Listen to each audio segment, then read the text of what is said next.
Nice to see you. We missed you. We hardly know what to do.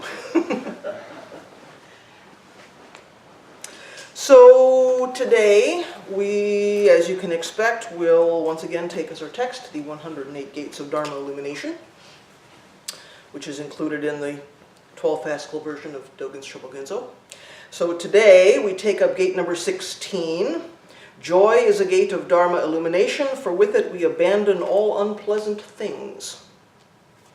So you'll recall we've now moved into a part of this text where we're talking about the 4 Brahma-viharas, or the 4 divine abodes. If we cultivate these qualities, we live with the gods. We live in a heavenly realm.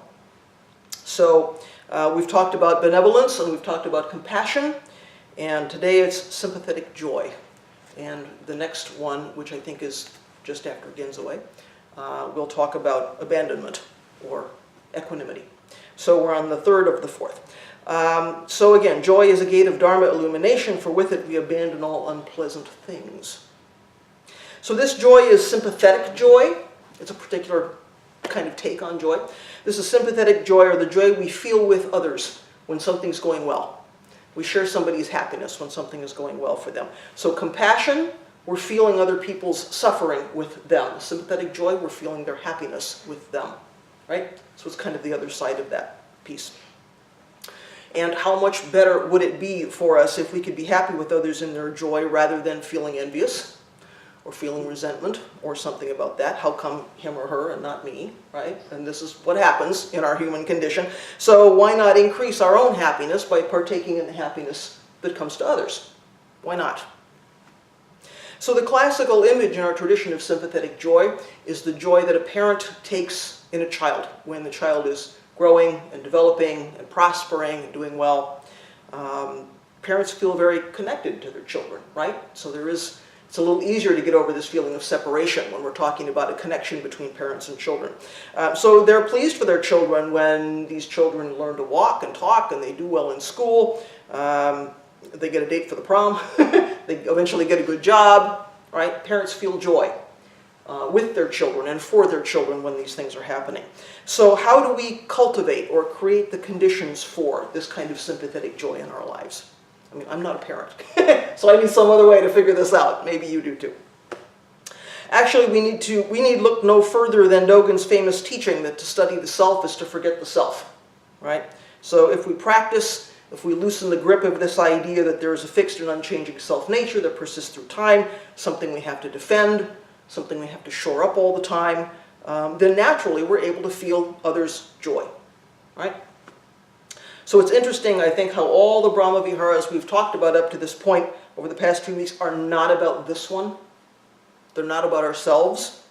Benevolence is about wishing well for others. Compassion is about feeling suffering with others. Sympathetic joy, feeling others' happiness with them, right? It's all about putting ourselves aside and somehow connecting with, or at least not losing, the reality that we are connected with other people. So all of these things are the result of getting ourselves out of the way, and our self-clinging, and our self-involvement, and self-indulgence, and all of that. And somehow, when we cultivate these Brahma-viharas, this is supposed to lead us to a heavenly realm. So if I keep running after what I want, chasing after what I want, I create suffering. As soon as I let go of self, and I focus on others, then I receive everything I need, and somehow I end up in a heavenly realm. Right? It sounds so easy. So I think there's another relationship between compassion and sympathetic joy, and that is that sympathetic joy keeps compassion from becoming condescension. It keeps it from becoming, I'm helping you because I have something you need, or I'm helping you out of your suffering, and so you can somehow achieve some better state. It's I and you, I and you, I and you. Right?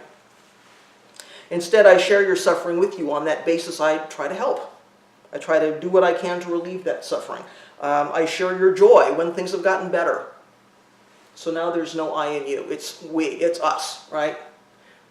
Things are happening to us together. We're working together for something and sharing in the outcome of that together.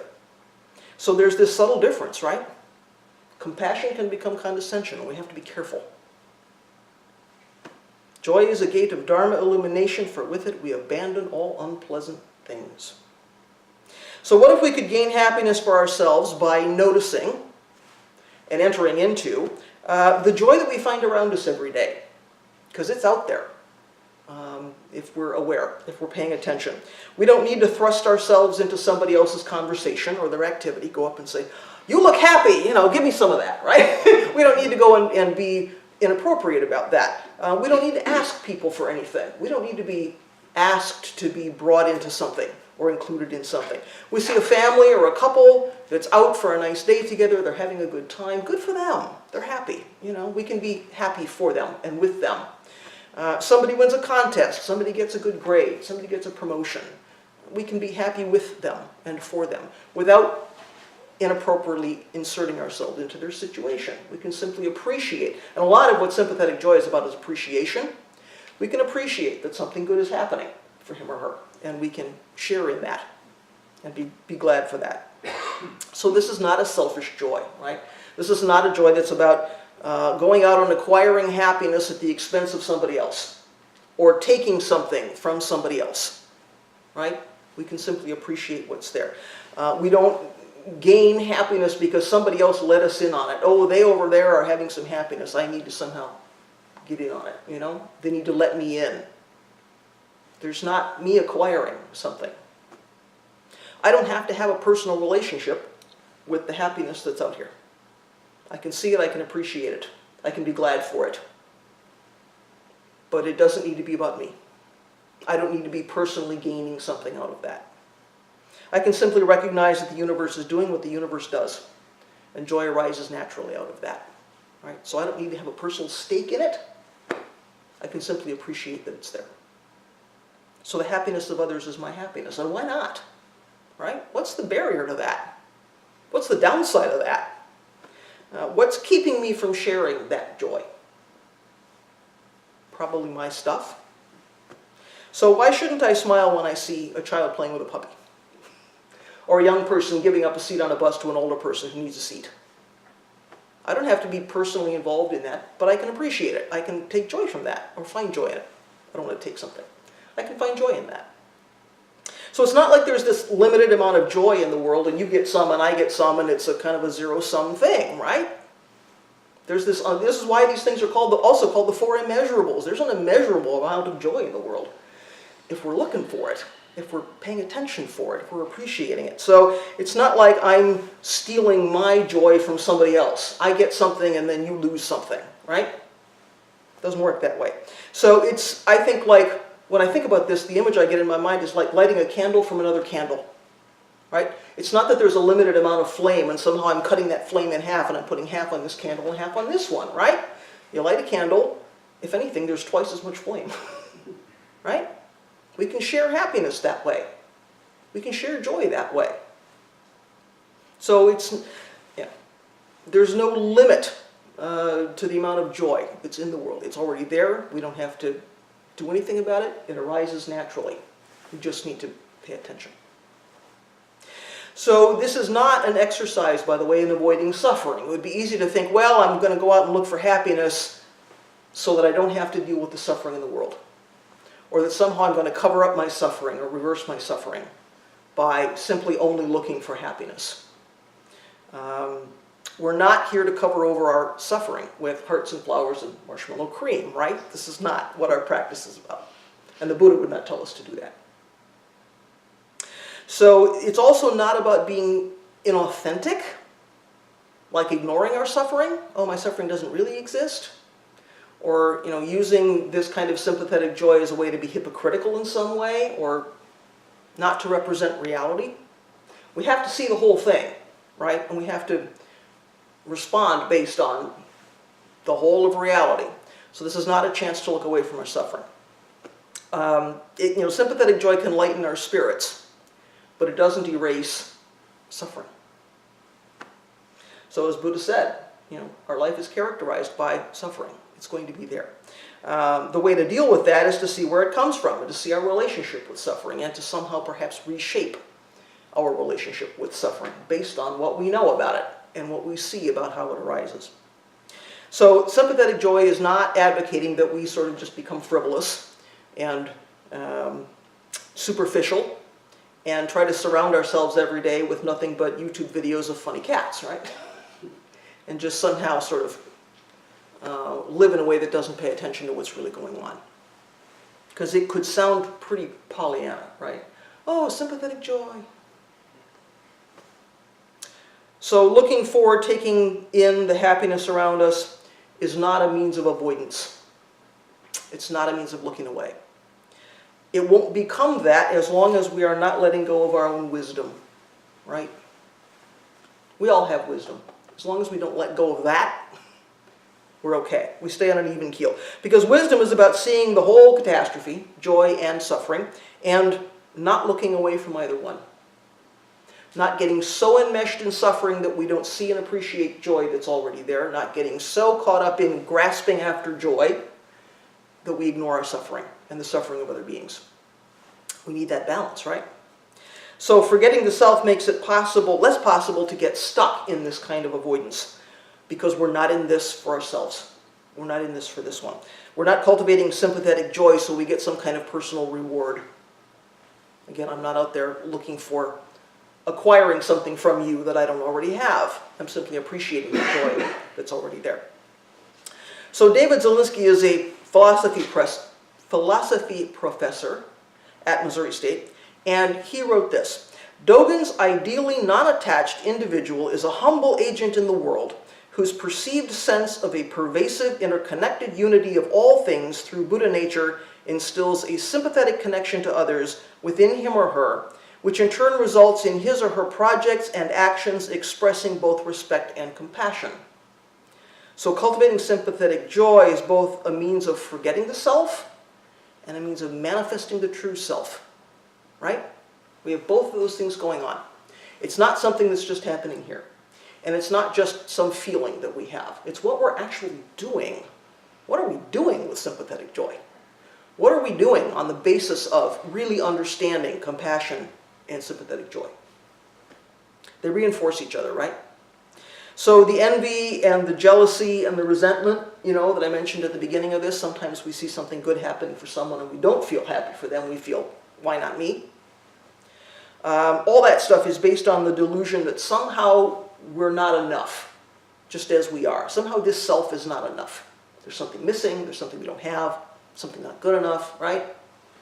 So somehow we have this feeling that this self is insufficient. Something is lacking.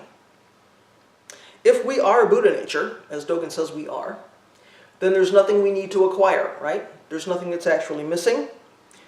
We don't need to feel insecure about ourselves, right? We know there's nothing actually not here.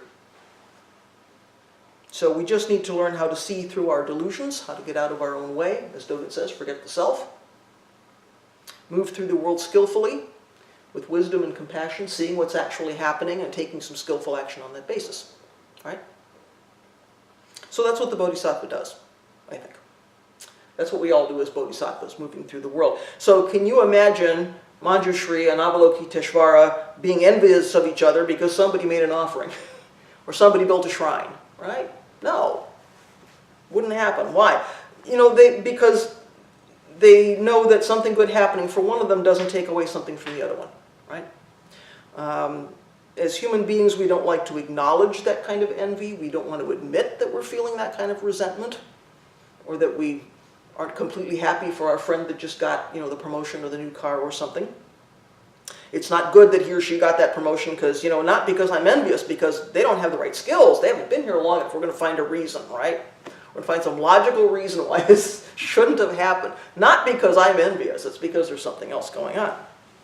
We're going to find some way to justify our resistance to what's really happening or happening for somebody else. So I was once asked to officiate at a ceremony, and I told my friend about this, and when he found out, his response was, "Wait, you're doing it?"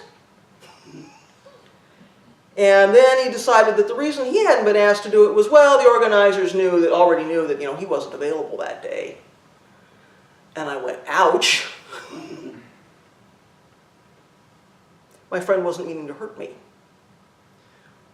but I just wanted to take a step back. Do you hear what you're saying? And what that sounds like to me, which is that I couldn't possibly be the person they wanted. I must be the second choice because he wasn't available.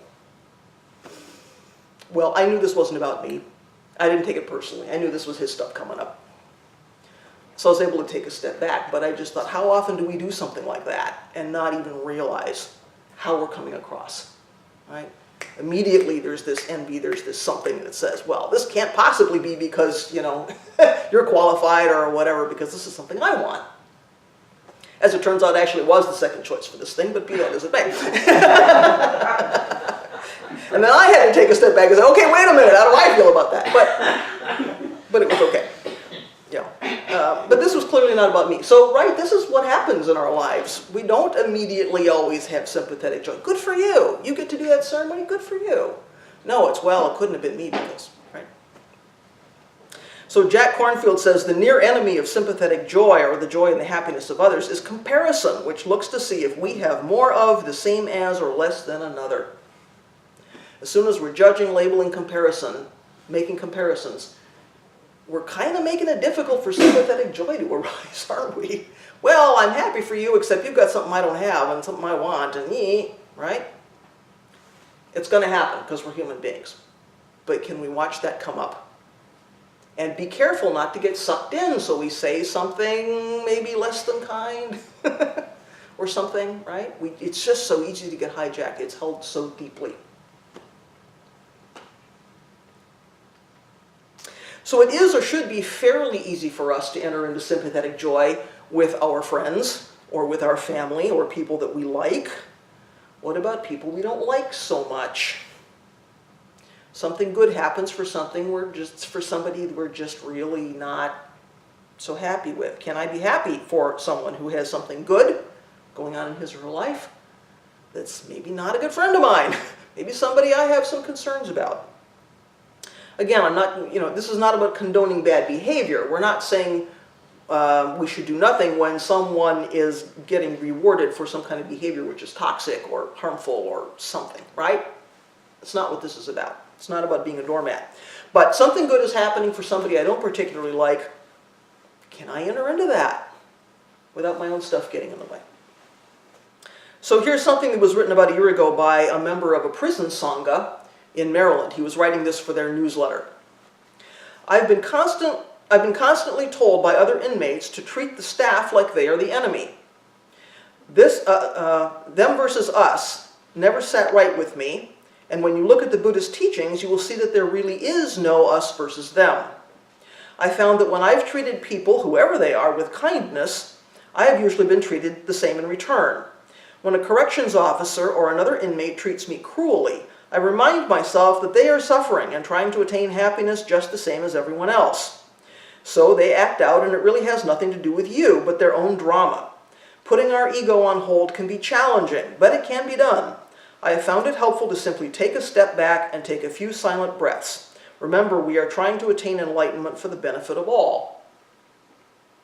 So goodness, where are you ever going to be that's more of a challenge to sympathetic joy than in a prison? Right? There's some bad behavior. There's some toxic stuff happening. And yet somehow this practitioner who's practicing in a prison sangha is able to say, I need to see that it's not us versus them. They have something I don't have. I need to be as kind as I can be with people, and somehow in return, that's what arises.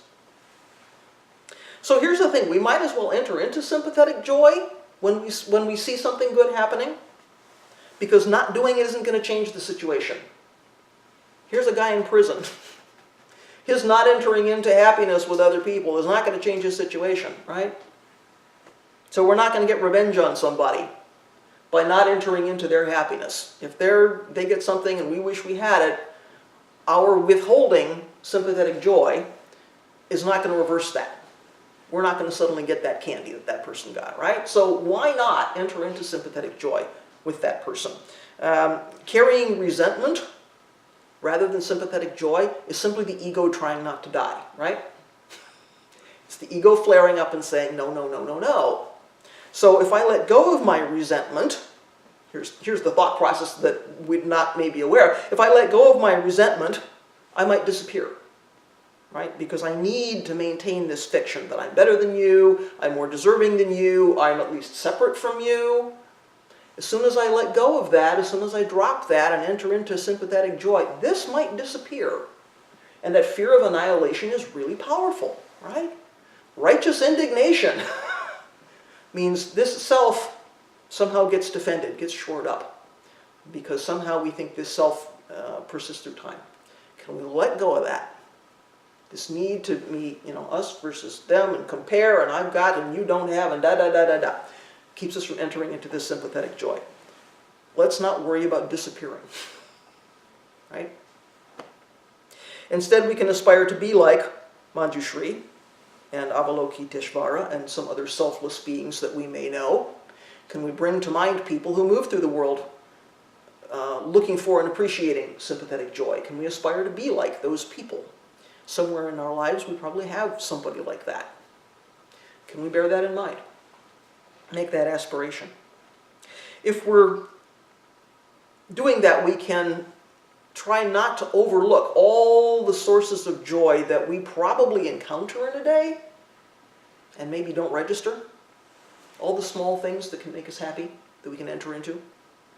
If we're really trying to live like Bodhisattvas, if we're really trying to help all beings, liberate all beings, we need to be encouraging people, right? Even someone who's really deluded can probably take even some small, skillful action, some wise, compassionate thing this person can do in a day, make some small change toward wholesomeness, both in his or her own life and just what he or she's bringing into the world. The Bodhisattva response to that success is not, well, it's about time you shaped up. It's good you did that one small thing, but geez, you got a long way to go, so, don't slack up. Come on, is that encouraging? No. And we're not really entering into that person's joy.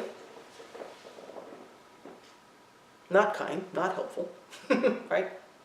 So, instead, can we look for the opportunity to recognize wholesome action, celebrate wholesome action, encourage it, and create the conditions for it to arise and to be perpetuated, right? That means even people we're not so thrilled with, they've probably done something somewhere that's worthy of some kind of recognition. Can we say, good for you, thank you for doing that. Go for it, It doesn't mean we're letting that person off the hook for harmful behavior, because we don't need to do that. Can we encourage the things we'd like to see? Because it will encourage perhaps letting go of the things we don't want to see. It does mean that we're building some kind of trust relationship perhaps with this person. It's not all argy-bargy. Can we get in through even the smallest crack to build some trust relationship with this person, to be a support, to model good behavior, to be a resource, to give advice? I don't know. That'll take a long time, right? It's like taming a wild animal. You sit in the woods for a long time until that animal decides you're okay. You have to sit next to, come alongside that person for a long time, maybe. But if you're not a threat, and instead what you're offering is encouragement of good behavior, wow, you could make a big difference. And then there's this opportunity for entering into sympathetic joy.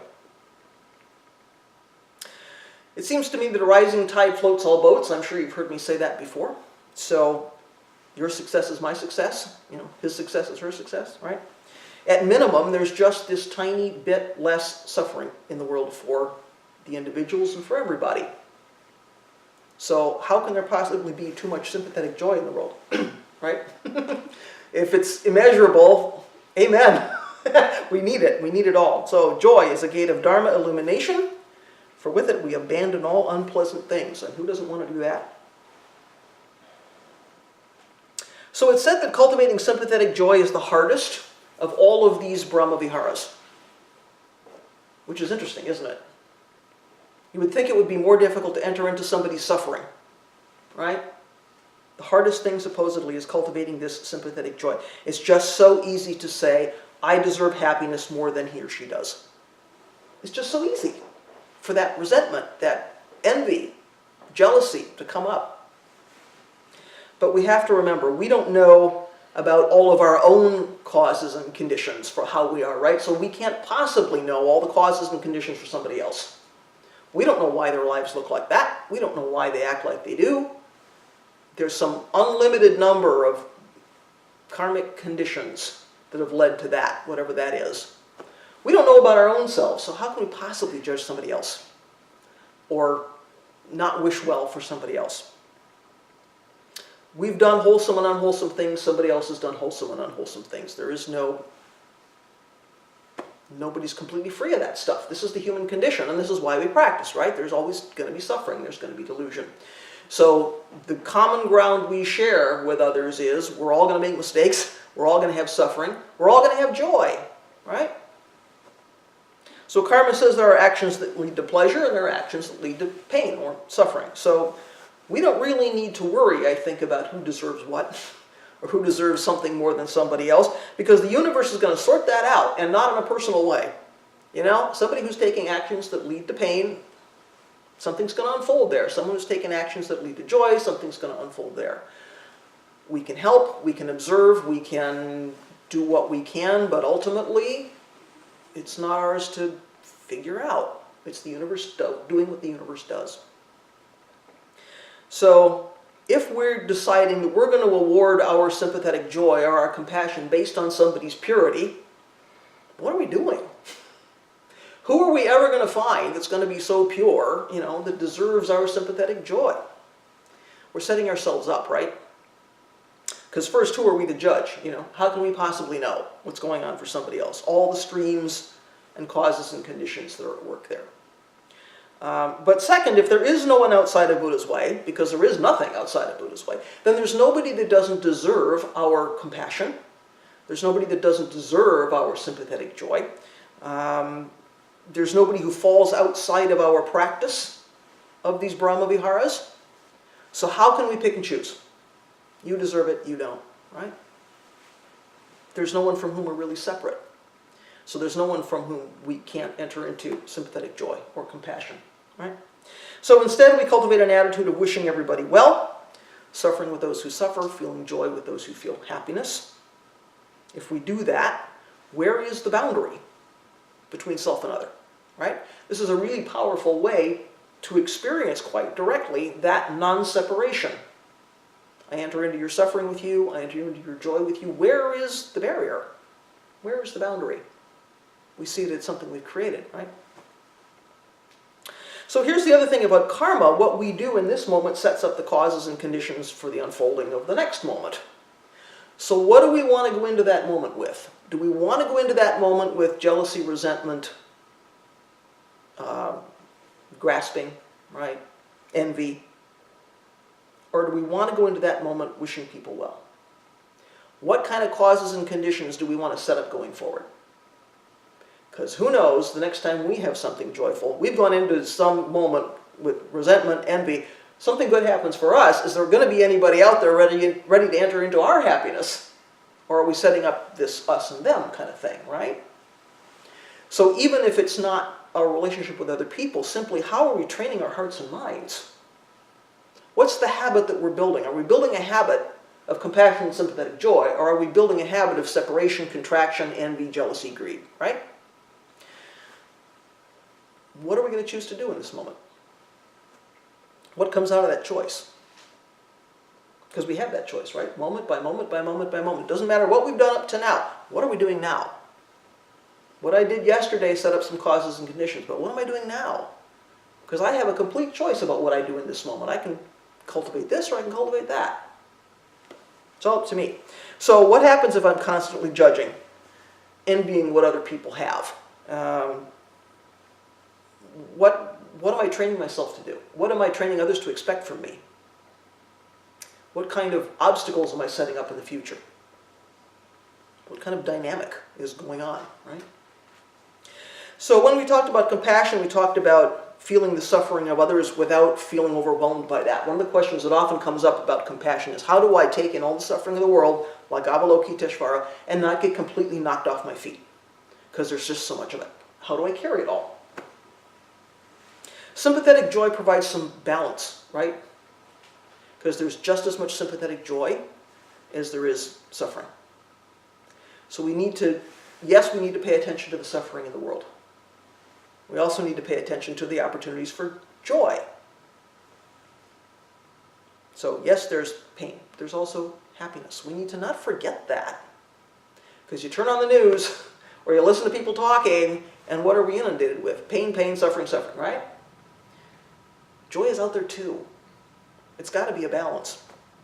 So if we're looking for and appreciating and entering into sympathetic joy with other people, it keeps us from being consumed by this pain and grief and suffering, right?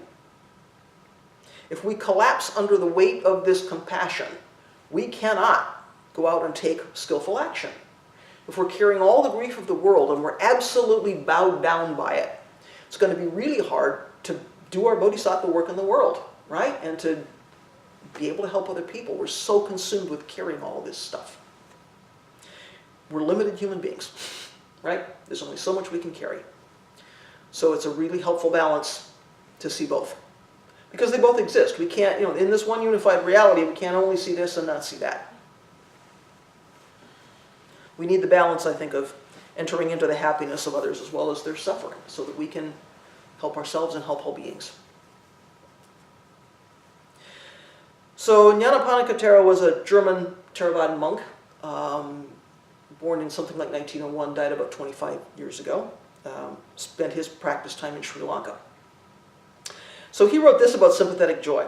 It is the divine smile on the face of the enlightened one, a smile that persists in spite of his deep knowledge of the world's suffering, a smile that gives solace and hope, fearlessness and confidence. Wide open are the doors to deliverance, thus it speaks. That's lovely, isn't it? You can imagine Buddha's smile, Buddha's entering into our happiness, right? Buddha's entering into sympathetic joy with us. He's happy for us. Can we be happy for each other and for ourselves? What would you like to say about sympathetic joy or Brahma Viharas or whatever is bubbling for you this morning? And again, I don't have a clock in front of me. Somebody tell me when it's time to stop. Got 11:15, right? Oh, we made good time today. All right. Please, Allison. There was one point where you mentioned comparison. And I find that very often in everyday life we have to compare. So for instance, for me, because I'm a teacher, I have to grade. So I'm comparing students' work to some standard, and I'm also comparing their work to the work of other people in the class. And I really hate that. Hate that whole thing. But anyway, still it's necessary. And so it's really hard to get rid of that, don't you think? Do you have? Yeah, well, I mean, there are times when we're living our lives and doing our work where we need to compare. I hated it too when I was teaching in the classroom, by the way. I was no good at it, and I got out of it because I didn't like to do it. There are times we have to compare in order to do our work. What's motivating the comparison and what's coming out of it? Am I comparing me with you and saying, you have something I want, you have a powerboat that I want, you have more chocolate than me, and doing something with that about what does it mean for self? Or am I comparing two things and saying, I have a set of symptoms, it could be this disease or this disease, I need to figure out what the disease is so I can treat it. Right? It's not motivated by personal gain. It's not motivated by shoring up self. So certainly there are times we have to grade things, evaluate things. Sometimes that's not easy, especially like personnel evaluation, based on what? Right? But can we get ourselves out of the way? And, when we do that, then the wisdom and compassion and sympathetic joy that are already there arise. They arise because they're there, but right, we can take action based on that. So I was thinking the other day, I don't know if you've maybe seen the new version of the TV series Charmed. There was an old version and they just started remaking it. It's about three sisters who've discovered that they're witches. One has the power of telekinesis, one can read minds, one can stop time. This one who can stop time is an angry person. Her mother's just been killed, she sees injustice in society, she's carrying a lot of anger, and her power she's getting used to it, but sometimes it works and sometimes it doesn't. By the end of this first episode, she says, oh, I get it. It works when I'm not angry. Mm. I think that's like all of us, right? Our power works when we're not angry. Our power works, our wisdom, our compassion works when we're not stuck on our own stuff, right? So you can make a comparison for students because you're doing it with an eye to helping them learn, figuring out where are the gaps, how can you help fill the gap. I mean, you're not in it for your personal stuff. So it's not that we should never compare. It's why are we comparing and what are we doing with it, I think. Does that help? Yes, very much. Others? Please. I think it's fascinating that we folks who are teachers hated grading. Before the Buckley Amendment put a veil of privacy over every individual student, the way I dealt with the problem you guys are talking about was to announce to the entire class that once they had received their grade, if they were unhappy with it, all they had to do was come in and read everybody's paper who got a better grade. I thought that, and that I would raise their grade a letter as a consequence of that. I think I had maybe 4 students that did that, which was, to me, their way of liberation and meeting a standard and achieving, by their own comparison, what that standard was, or understanding it a little better. I've always been amazed at how few people took advantage of that. Did you get any sense about why nobody took advantage of that? Well, my own personal takeaway is when I talked to people who didn't do it, was that they watched too much television.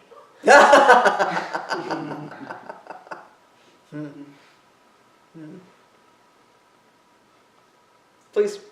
This summer I had dinner with a woman who had published a book last year, I guess, or a couple of years ago, and yeah, she spent like 20 or 30 minutes just telling me about how upset it made her that, I guess some of the people in her life,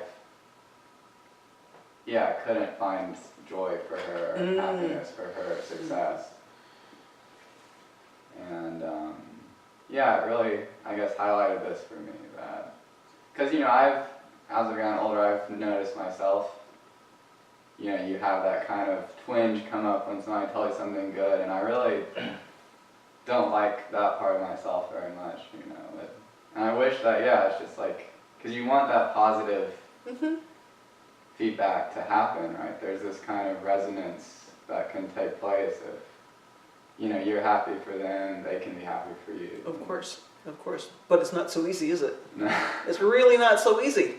And I'm guessing that's why this is supposed to be the hardest of the 4 Brahmaviharas, It's just so hard to admit that we have that twinge, And yet, look how important that would have been for her. Yeah, because it really upset her. Yeah. You could tell she was like so upset that, the people she thought were really good friends were kind of wish that she hadn't done something good. Yeah, well, it's painful. It's painful. We would certainly like the support of our friends and relations and family, and it can be difficult to go forward without that. We can, but it's painful if we don't think we have their support. So that's a helpful illustration, because where in our own lives have we perhaps not entered into sympathetic joy with somebody that could really have used it? It would really help, And what does it cost us? It doesn't cost us anything, right? It's not like we're giving up something in order to be happy for somebody, except our ego, trying not to die, maybe, right? It's a very tricky thing. Who else? Risa. I have a couple of things I've been thinking about. One is, I think the way our society is set up generally to encourage competition, which Hojo-san always talks about, give up competing. It sets you up for these feelings of envy or resentment. And I just remembered when I was in high school, my best friend and I were both in the symphonic band, and we were both flute players, and we had to audition for seats. And one time she got the seat ahead of me, and I loved this girl. She was my closest friend, and I was so resentful and jealous. I could not feel good of it, and it's because it was a competition and I lost. Mm-hmm. And same thing in the you're Yeah. talking about in a classroom. So Yeah. I think society really, really works against this idea. So that was one thing.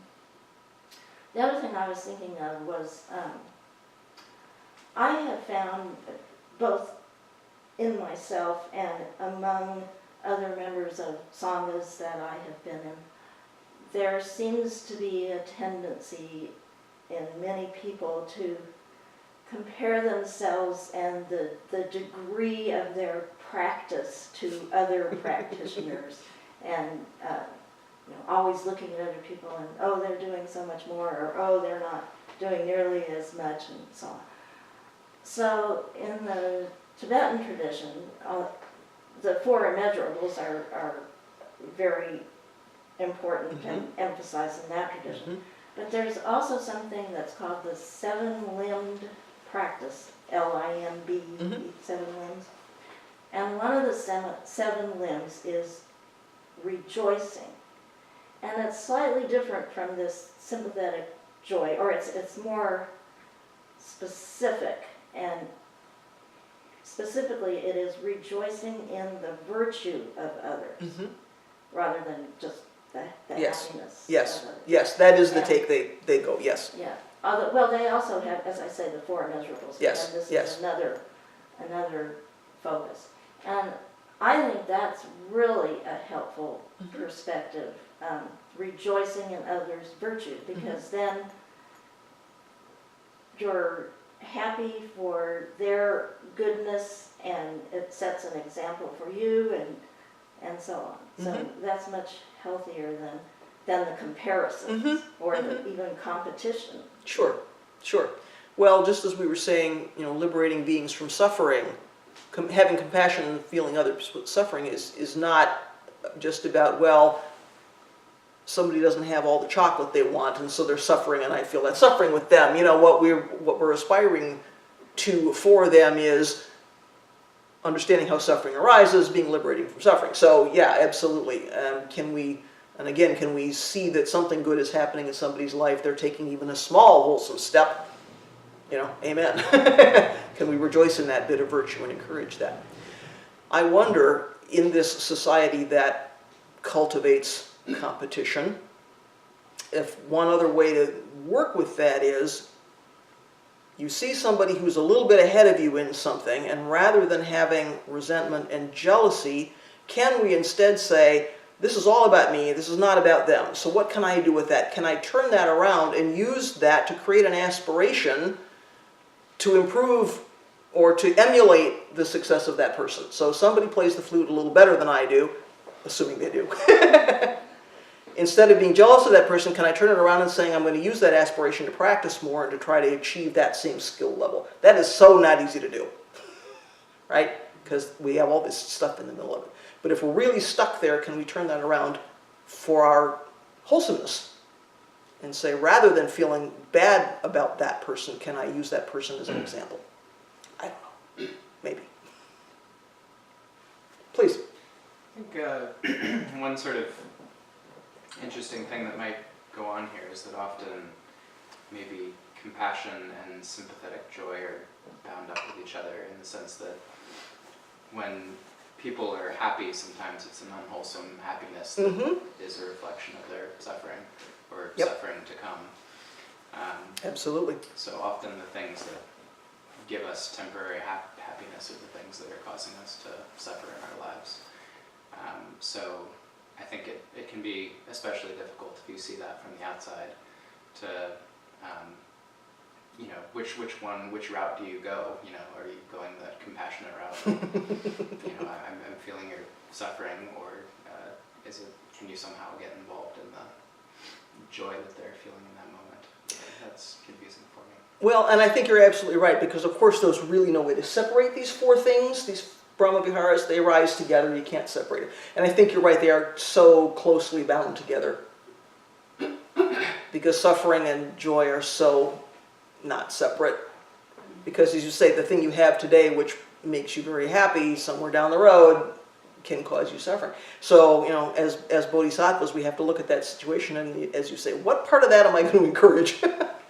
And what part of it do I just have to get alongside that person and say, I know something's coming. Can I be here when it happens? It's not so easy as, here's joy, here's compassion, here's pain, here's suffering, right? So you're absolutely right. It's actually quite subtle. So I think we need the awareness to look at that situation, recognizing we can't possibly see all the karmic streams going on there. And just say, I'm happy you're happy, and let's continue to live in as wholesome a way as we can, because, moment by moment, everything changes. I just would like to ask Doju to give an example of like a concrete example of the kind of thing he's talking about. So, Yeah, like an extreme example would be, shooting up some heroin. That might make you really happy. But not terribly wholesome. Yeah, Suffering will come. Yeah. I mean, you can imagine many other things like this, maybe overeating or something. Right. That make you feel really good, but then, the next day you I have understand. some kick or, Yeah. Well, you get that promotion into the next level job, and the stress that goes with it is just, crippling. Well, and you can see it coming, maybe. These things are really closely bound up together. So as bodhisattvas, we've got to see the whole catastrophe. and couldn't anything be like that? Though? Sure. Also wholesome attachments, let's say. So if I get married, and I love my husband, this is all true actually, so Good for you. We're happy for you. yeah, we're all happy for me. But eventually, if I outlive him, then that will bring suffering, right? Mhm. Because I'll lose him.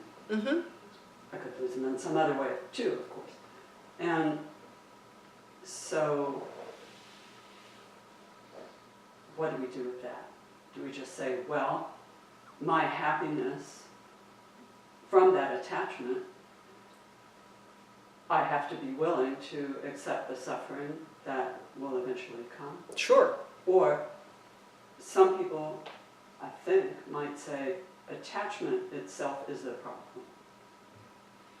And Well, and again, what kind of attachment is it? Is it an unwholesome, grasping attachment, which is about, I need you in order for me to be okay? mm-hmm, Or is it a more wholesome relationship than that? right, I mean, so you're talking about something as long-term as a human life and a marriage, but Right. how many times do people say, my dog just died, I'm never getting another dog? right. Because it hurts too much when the dog dies. Or careers. Yeah?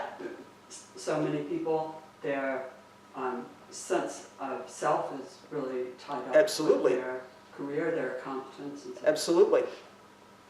Well, we use all of these things to shore up the sense of self, right? Mm. We use all of these things to sort of perpetuate this self because the ego doesn't want to die. So we're going to patch together my success in my job, my success in my relationship, all of these things to make up self, right? But we got to know none of those things is what self is actually about. So we can enjoy them and be willing to open the hand when it's time for them to go, they go, right? Mm. So this is, I think, our challenge. How do we appreciate, Mm. enter into all the wonderful things that are happening in our lives? It's not that we shouldn't have that kind of joy. People sometimes, I think in the West, look at Zen and say, oh, it's very stark. It's very kind of ascetic. Non-attachment means we shouldn't love anybody. Mm-hmm. Totally not the case, Mhm. right? Can we enter into all of that, fully appreciate it, 100% wholeheartedly be in the middle of it, and when it's time for that to change, can we be okay with it? And as human beings, it's hard, it's really hard, and then we have to be okay with our grief, right? So it's not that we should never enter into something which will bring us some happiness, It's not that we shouldn't have beautiful things if we can afford them and we can get them in a wholesome way. Mm. That's fine, right? But what kind of attachment do we have to that? Is it about self? Is it about, I have something you don't have? Is it, all that stuff? appreciate things, enjoy them, and recognize there may be, you know, some grief when it's time for those things to move on. Down the road, there's probably some balance of pain there. But that's our human life. We can't not live because of that. Buddha says life is characterized by suffering, and our suffering is caused by our craving. But the good news is there's the Eightfold Path. There's a way to approach that and work with that and ameliorate that and understand it. And we're not going to completely get rid of our suffering. So can we 100% enter into that too? In a way which just doesn't separate us from our suffering. We have to completely enter into it. Otherwise, it's me and suffering. If I have a relationship with suffering, now I have separation. Just like it's me and thinking. If I have a relationship with my thought, there's separation. How do we dissolve that barrier so that there's no me that's getting defended, right? So not easy. So not easy.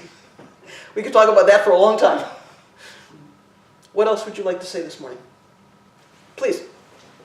Well, this conversation that's been going on, the word that hasn't specifically been said is impermanence. And all of this has to do with awareness of impermanence, and that's something that generates compassion, because you look at someone who's happy now and you know it will change, and so it's feeling that for someone else, but it's also cultivating an awareness of that in ourselves, so that we're maybe a little more capable of letting go. Sure, We're because we somewhat know prepared for it. we're going to travel through the 6 realms over and over and over and over. We're going to go around and around that wheel. We already know that. So yes, can we enter into the things that bring us joy and be okay with that? And when we have to, enter into the times that are difficult and somehow be okay with that. And as you say, it's not only for other beings, it's for ourselves. Can we allow ourselves to be happy? You know, we get in the way of our own happiness an awful lot.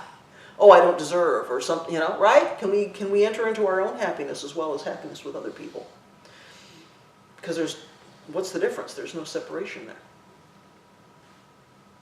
Other things you'd like to say this morning? Shoju, then Allison. Sometimes I find that people don't understand sympathetic joy and see it as a sign of weakness in the other person.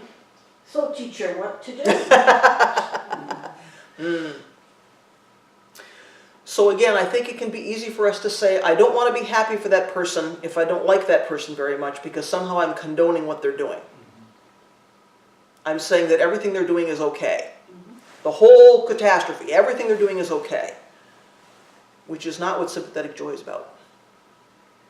So this is why I think it's really difficult for us to enter into sympathetic joy with people that we don't like so much. Because I don't want to say that person's okay. Can I find even the small virtue, even the small thing that's gone well for that person, and be happy for that person, and still bear in mind that that person is also suffering just like I am. And that person is making mistakes out of that suffering just like I would make mistakes out of that suffering. So I think to be happy for somebody else can feel like I'm giving up something of mine in order to enter into that. And that's a position of weakness. So I'm giving something to that person. Now I'm less than somehow. Whereas instead, sympathetic joy means we're together. Right? We're in this thing together. So it isn't you have happiness and I don't, and me. Now we're kind of equal in that way. Right? So it's not so much a sign of I'm giving something up, or I'm weak, or I'm acknowledging that you're, doing something, and now we're kind of the same. Because what is outside of Buddha's way? Right?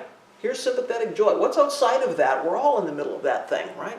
So it's not weakness to enter into that. That's just the universe doing what it does. But it's not easy to understand and to explain to other people. Please. Okay, what I meant was the other person sees it as a... Oh, like you're supporting them and so you're rolling over. Right, and so they're going to come and try to step all over you. Sure. So how do you stop them from still being Yes, sympathetic, yes. but stopping them from stepping all over you. Well, I think if people are stepping all over us, we've somehow lost our compass, right? If we have an aspiration to live as Bodhisattvas, we have some guidelines about what's wholesome, right? We have teachers pointing the direction, we have precepts we can follow. We can, in our practice, sit up straight. Entering into somebody's sympathetic joy doesn't mean we fall down. And if they're coming after us and doing something unwholesome, we don't need to just say, oh, that's okay. We need to do what we got to do. It might mean we leave the situation. It might mean we take some fairly significant action. It might mean we shout pretty loudly. Not in anger, not out of ego, but we need to get somebody's attention, right? So we've got somebody who's, in the workplace being a bully. Maybe. I'm making this up, right? We don't condone that behavior. That's not okay. And yet that person does something in the job which is good or helpful. We can say to that person, good for you, without condoning the bullying behavior. And if that person thinks, oh, she's weak now because she thinks I'm okay, I'm going to come after her, I can still say, oh, no, you don't. 911, right? We don't have to roll over for that stuff. So having sympathetic joy doesn't mean we give up our moral compass, It doesn't mean we give up our strength. It doesn't mean we don't take care of other beings, because there's probably other beings being hurt by that person, right? So if this bully sees sympathetic joy as a sign of weakness, we can tell a different story. And we need to, right? As Bodhisattvas, we need to. It's not okay. So, I've said several times here into my Thursday group, just because we accept that there is suffering doesn't mean suffering is okay. Just, because we enter into happiness with somebody doesn't mean everything they're doing is fine. Doesn't mean we let go of that, right? It doesn't mean we're passive. Doesn't mean we're doormats. That's not our practice. Our practice is liberate beings. How can we liberate beings if they're being bullied and they're in a toxic situation? We got to do what we got to do, right? So when we, part of the Buddhist tradition in this country is that there's something called engaged Buddhism, right? People are protesting stuff. They're working for global change. It doesn't mean they don't speak with fairly loud voices and chain themselves to power plants if that's what they need to do. We got to do what we got to do. But we do that in a really wise and compassionate way. We have to be really clear about what we're doing. It cannot come out of anger. Cannot come out of our own stuff. We have to be very, very wise and compassionate about what we're doing. And then we do what we have to do. And we take the consequences for that, because that's what Bodhisattvas do. You think so? Thank you. Oh, yes, I do. As another teacher? What's your take on that question? So you've let me talk about it. What do you think? Yes, I know. Just say no. When it's just not. No, Yeah. you do not step on me. Exactly. Right. Exactly. Yeah. Doesn't mean we have to be martyrs. If we're being martyrs, that's about our ego. That's not healthy either. What would others like to say? Oh, Allison, yes, I'm sorry. So, I think a lot of people feel over the past couple of years that there's a lot of suffering. Yep. And so this comment is kind of in honor of Election Day, fingers crossed. And you were talking during your talk about being aware of suffering, working to alleviate that, being compassionate, and yet also needing to, or it's good to recognize the joy in the world. And I think it can be difficult to do both of those things and have a balance. Sometimes people have said, oh, I'm so exhausted with all my political activism or whatever, and I can't watch the news anymore. Mm-hmm. And I also have sometimes felt that way. Mm-hmm. And then other people will pop up and say, you've got to take care of yourself. You've got to take a break from focusing on that suffering. And I read something, and unfortunately, I can't remember the name of the rabbi who said this.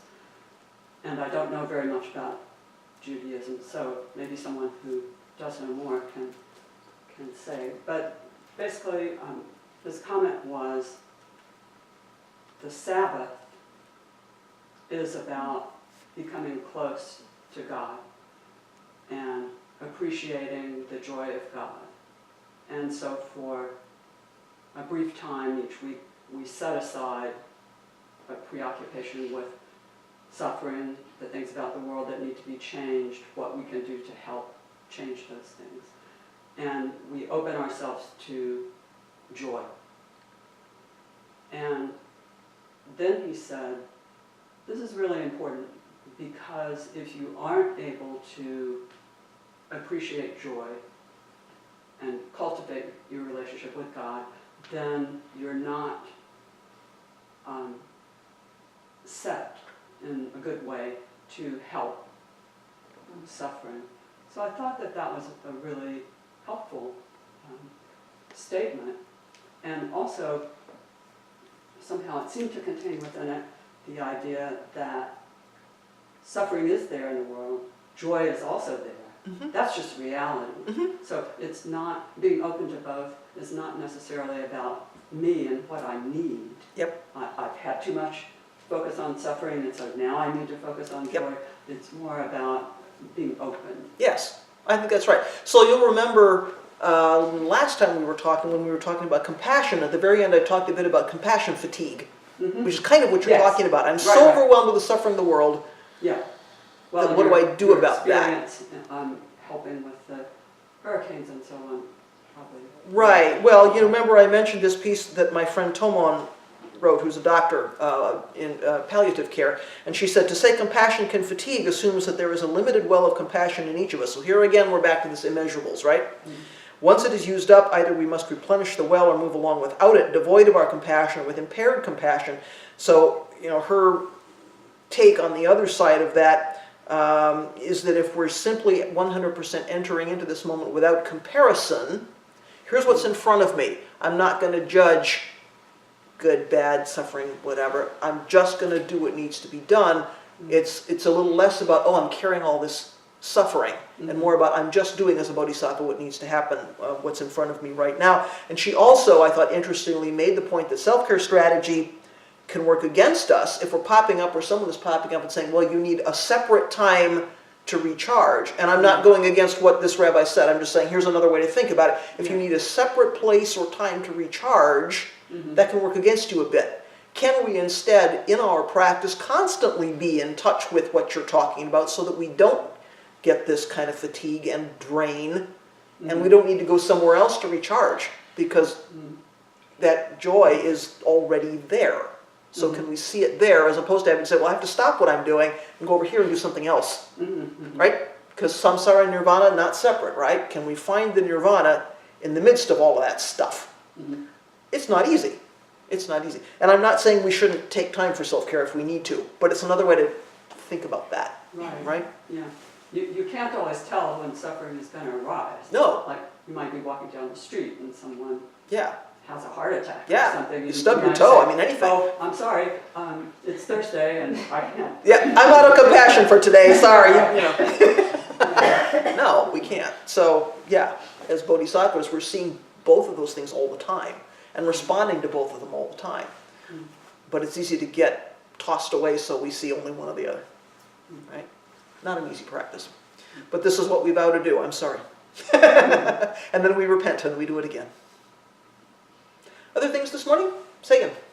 Yeah, I've heard you mention several times in the past weeks or so the phrase, the whole catastrophe. The whole catastrophe. Could you say a little bit more about that or unpack that? Well, what do you mean by I didn't make that up, and I got to say I don't remember who says it or where I read it, but, and of course I say that tongue-in-cheek, right?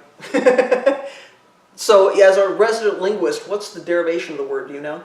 that? It's literally from Greek, it From the means Greek? destruction, actually. Destruction? Well, that's interesting, isn't it? So can we destroy, let go of our ideas about this whole catastrophe and let the whole thing in?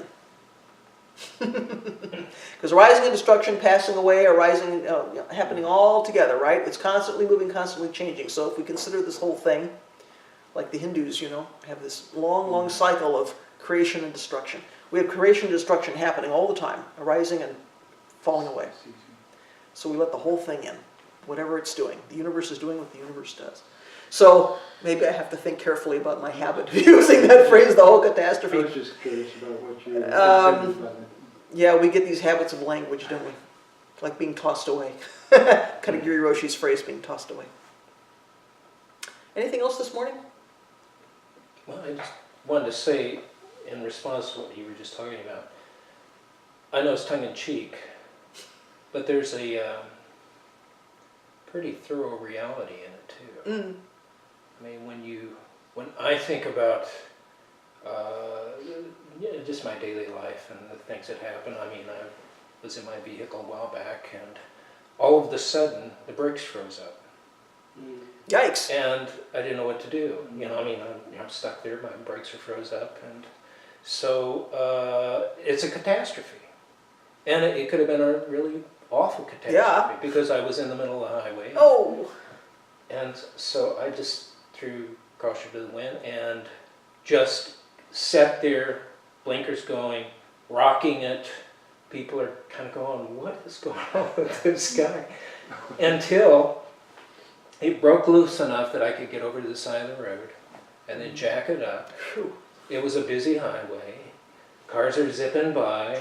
I'm just sure that somebody's going to, Yeah. all of a sudden. But I felt like, this is what has to happen now. This is what life is delivering to me right now. Mm-hmm. And, that's kind of a minor thing in the kinds of catastrophes that we could be faced with at any time. But even the minor catastrophes like spilling your coffee in the morning on you or, dumping your breakfast or something like that, it's an irritation. But it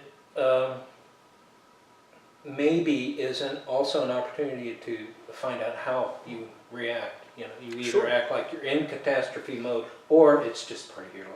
Mm-hmm. It's just part of life that's coming at you. Mm-hmm. Well, and that's it. Can we enter into that activity without struggling with it? Right. This shouldn't be happening, or this shouldn't be happening to me. Well, not helpful. Instead, let's pick up the coffee, Mhm. or let's fix the truck. Maybe we can do that later about what happened there and how can I keep it from happening again. But in that moment, we can't be struggling with our lives because, something's got to get done. So yeah, we let the whole catastrophe and all the minor catastrophes and all the major catastrophes, we let them all in, right? Because I'm sorry, that's what we vowed to do. Here they are. What else this morning? Okay, thank you for another very good discussion. Let's have some Thank tea. you very much.